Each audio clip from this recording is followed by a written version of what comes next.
back to my channel. Yes, today is Wednesday, and we all know what that is.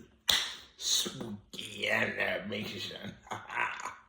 But let's start with greetings. Hello, my name is Daniel. I'm your host here. Guy in the chair. And today, yes, it's spooky animation, but we're watching and enjoying true campfire, camping, not campfire, our story.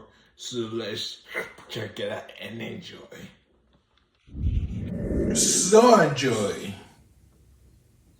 Hi, my name's Luke, and this is a story about what happened to me and my friends on a camping trip 3 years ago, when we were all between about 14 and 15. Since it was the beginning of summer vacation, my friend Lucy had this idea to go camping with her other friends, Katie and Maurice. As I was quite the risk taker, I added to the idea, saying that we should start our trip in the woods at 1 a.m., just for a bit of fun.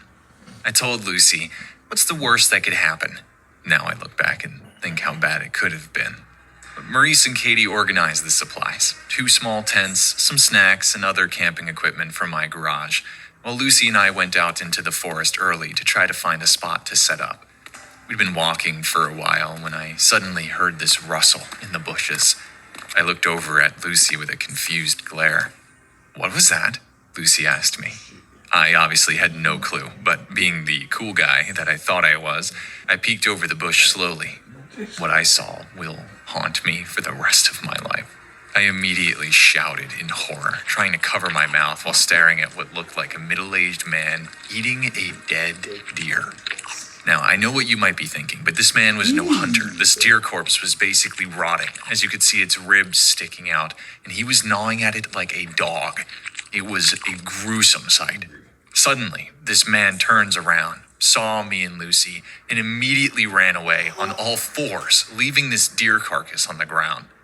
Lucy immediately grabs me. We both run right back to meet Katie and Maurice, who were about halfway down our street with the camping supplies.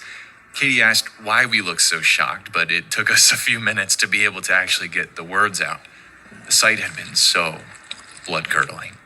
For some reason, Katie and Maurice didn't believe us. They still wanted to go camping, so, stupidly, we returned to the woods. We went at least to a different spot. Maurice and I began to set up this camp in this big, flat area with a lot of trees surrounding it. It seemed cool, isolated, as the trees blocked all the sunlight. Being teenagers, we thought it'd be fun.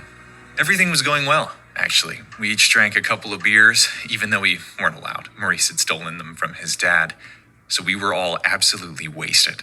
After a while, we decided to head into our tents. Of course, I slept in the tent with my friend Maurice, and the 2 girls slept in the tent across from us.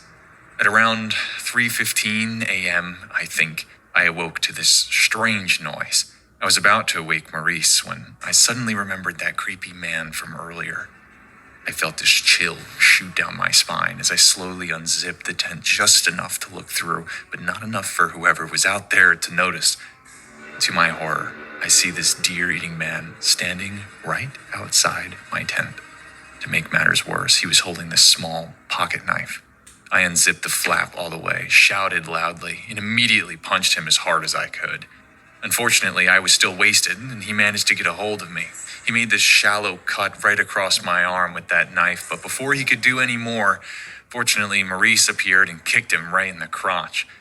The strange man let go of me, and I punched him multiple times until I knocked him out.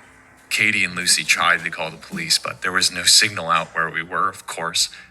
We grabbed our bags, leaving the tents and everything else behind, and just sprinted back to town.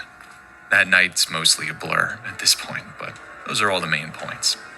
Let's just say that if it wasn't for Maurice waking up right at that moment, me deciding to scream, you wouldn't be hearing this story right now. Hey guys, that was pretty creepy stuff.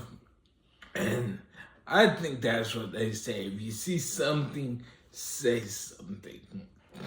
Their friends are like, yeah, they said the one girl to back him up in this story.